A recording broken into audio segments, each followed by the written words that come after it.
I'm going to give you a little demonstration of how creation happens. And we're going to tell it to you in a sequence of conversation that will open within you an awareness that will make what we're going to say next and all the rest of this morning together, it will make it make sense to you in a way that perhaps it never has before. You understand the concept of momentum. We like the analogy of the car at the top of the hill. Take the brake off, take it out of gear, and you decide you'll just nudge it to see what momentum's really like. So you nudge your car, and it begins to move over the crest of the hill, and then you realize you don't need this demonstration. You know from life experience what momentum in this case will be. And so you come to your senses right away because you like your car. And you step out in front of it and you let it bump up against you, and the momentum stops because you caught it early. You wouldn't want to be at the bottom of that hill attempting to stop that momentum. So when we notice, or you notice, that you've got a belief going that doesn't serve you, and we say to you, it's simply a momentum of thought that isn't serving you, part of you wants to argue about it because you believe it because it has been happening. It's a reality that you've observed, and so therefore it seems like it should be believable. But we want you to understand that even if you decide that it is a belief that you don't want to keep active, you can't just stop believing that all of a sudden, because there's too much momentum about thoughts. Life is still delivering to you remnants and pieces of it to sort of, not with the purpose of keeping it alive, it's just the consequence. In the same way that there's no evil force trying to drag your car down the hill into a big crash at the end. It's just a natural consequence of momentum. So when you realize, or this is what we want you to realize, is that there is a point, an earlier point, where the momentum is easier to stop or easier to slow. There is a point in every conversation on every subject where it's easy for you to begin the momentum in the direction of what you want. And that's that emotional place. That's that emotional center. That's that unconditional place. Hear these words and try to feel the resonance with them just a little bit. So, all right, you got that, didn't you? Everything about that makes perfect sense. There's nothing within you that argues with any of that. It makes perfect sense. So now let's introduce law of attraction to the equation, because law of attraction, which says that which is likened to itself is drawn, is of course the reason for momentum. Because when you think a thought for as little as 17 seconds, law of attraction delivers another thought to you that is like it, and now there is more momentum with the joining of the two thoughts. And in another 17 seconds, more momentum, and another more momentum. Cross the 68-second mark, and you've got momentum going. That's the point where you should have kind of wanted to get out in front of it before it bumped against you, because now, when you get out in front of it, it might knock you down just a little bit. Momentum. So let's say that you are like a normal human, and you're thinking about your day, you're thinking about your life, you're thinking about your world, you're thinking about the personal things and the not so personal things. You're thinking a lot of thoughts. You're engaged with life. And some of the thoughts you think serve you really well, some of the thoughts you think don't serve you so well, but you're just thinking thoughts because there's thoughts to be thunk, right? So here is this thought about something that you want, and you're thinking about this thought of something that you want, and it starts in a gentle place. Let's say that you started early enough in the day that it was easy to get it going in that direction, so you're thinking about what you want on this subject. It might be a lover, it might be financial remuneration, it might be purchasing business real estate, it could be any number of things. So you're focused upon this desire, and so far so good. You're thinking about it, and it feels good to you to think about it. It feels fresh, feels exciting. The idea of it really feels good to you. So you're thinking that thought, and then, because you've got a belief that contradicts it, that's in the vibrational vicinity of that subject, you think, but I cannot really afford that. So now you've got this thought of what you want and this contradictory thought about it. And so you're not ever thinking two thoughts at the same time, but you're thinking them in close enough proximity to each other. I want it, but, I want it, but, I want it, but, that you've got a little vibrational wobble going here. You want it, but, so there's a little wobble going here. If you will step back right now and soothe that wobble. Law of attraction is going to help you take that thought of desire to another place. But if you don't, the wobble's going to keep you from moving purely forward with that thought. So it goes like this. Let's say you don't catch it because it didn't feel very big. It wasn't gut-wrenching. You didn't really even notice it. You're not that in touch with your emotions. You're not that pure about your non-wobble thought yet. And so you think about how you want it, but. And then you think about how you've wanted it for a while, but. And then you think about how you hardly know anybody that's got that. And so now your thoughts are continuing. Law of attraction is causing each part of this thought to be greater. Are you getting the sense of this?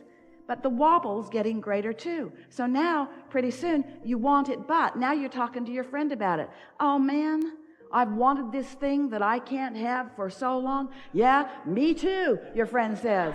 I can't even remember the last time I had anything like that. You know, I know somebody that's got it, but you don't even want to know that guy. That guy is so egotistical, centered. That guy is so hard to talk to, doesn't want to talk to things that negate what he wants. So you've got this big time wobble going on now. With us so far? You're the creator of your own reality. You're vibrational beings. You live in a vibrational universe. Everything you think is vibrational. Law of attraction is managing the vibration. And when you think about what you want in its absence, you wobble. And wobble doesn't feel good. And the more specific you are in a wobbling posture, the more uncomfortable you will become. The more specific you become in a non-wobbling posture, the more exhilaration you will feel. So your negative emotion is just letting you know all day, every day, what you're doing wobble-wise and what you could clean up if you would try a little bit. But if you'd be smart about it and want to stop the wobble before it gets going too much. Now, this may be helpful to a lot of you because a lot of you have been working really hard to try to think positive thoughts. And sometimes you say, but it's more like my thoughts are thinking me. It's like my thoughts are thinking me. And we want you to realize that's never the case. But sometimes the momentum makes it seem that way. So the rule of thumb is to get as far into the good feeling thought as you can without wobbling. And in the moment that you start to wobble, back up from it just a little bit. Back up from it just a little bit. So we can feel you're with us so far. Now I want to introduce into this conversation another subject that you as humans have been talking to each other, talking about for a long time. And that's the subject of unconditional love. But you have been misunderstanding completely, almost to a person, what that even means. Because what most of you think unconditional love means is you see that jerk doing something ridiculously awful and you say, I love him. Because by the time he feels like a jerk to you, you're wobbling and you are not in a place of unconditional love. It's gone too far before you caught yourself in the middle of it, you see. So what unconditional love is holding vibrational alignment with who you are, no matter what the conditions are around you. It's a steady footing no matter what.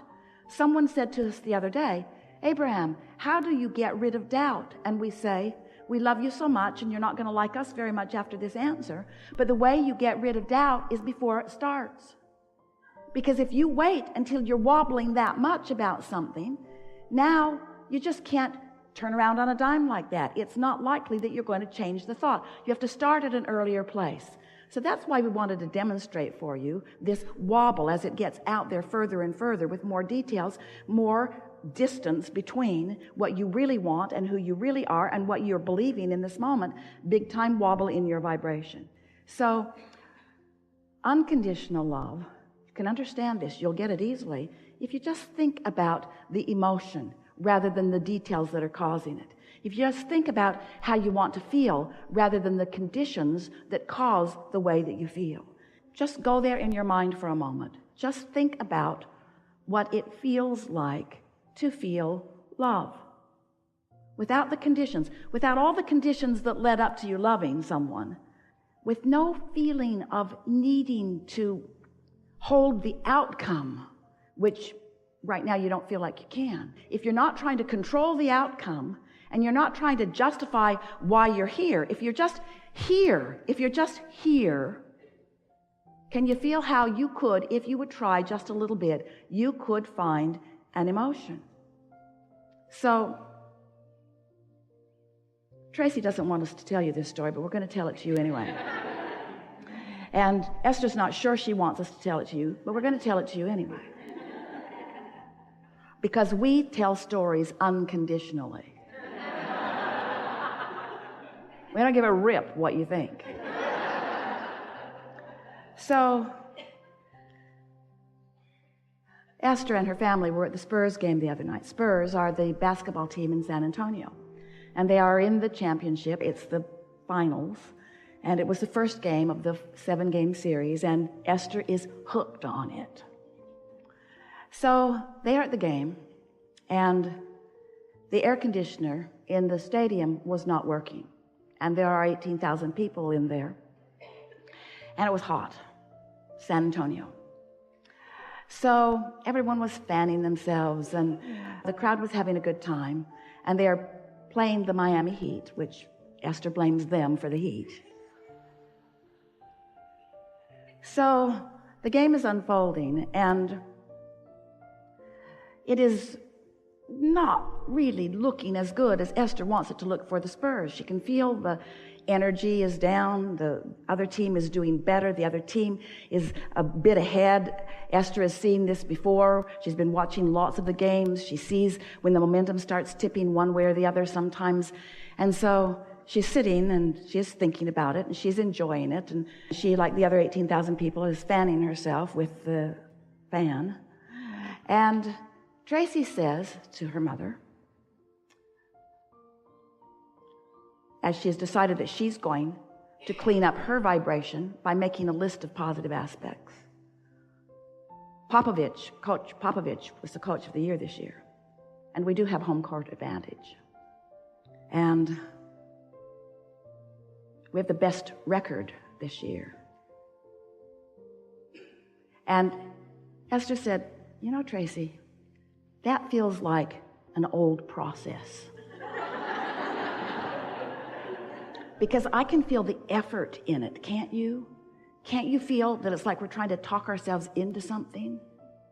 Can't you feel the strain in it? Because Tracy was sort of frantically going down her list, positive aspects. We've got to help these guys. And Esther said, do you remember the video that you sent me a few days ago? It's a video about the San Antonio Spurs. Someone put it together. It's so lovely. Do you remember that we sat there with tears in our eyes as we felt such love for these men who have come together? Remember that? Remember how they gathered this one from this country and this one from this country, and they all became a sort of family, and they've got this system that they do, and they all share the ball, and nobody's the hot dog, nobody hogs the ball. They're all easy to pass. They love each other so much. Nobody cares who actually gets it in the basket. They just want it in the basket. And so just with that, remembering how they felt when they watched that video that brought that feeling of love forth within them as they watched it, they sat there in that feeling of love, and then, boom, 13 points right away. Right away. Tracy looked at her mother. Esther looked at Tracy. Tracy said, do we dare be so bold as to even think that we have affected this? And Esther said, of course we did. Of course we did. Look at them. They're all miserable. Everybody's fanning themselves. Everybody's worried about what's going to happen. One who's connected to the stream is more powerful than a million who are not. Find that place of unconditional love. Esther's been practicing that quite a bit lately. She's been practicing finding that place of unconditional love. It's not the easiest thing in the world to do when there's conditions all around you that are demanding your attention, but you can do it. And if you can find that place of unconditional love, loving because that's who you are, loving because that's who you are, loving because that's all that you are. And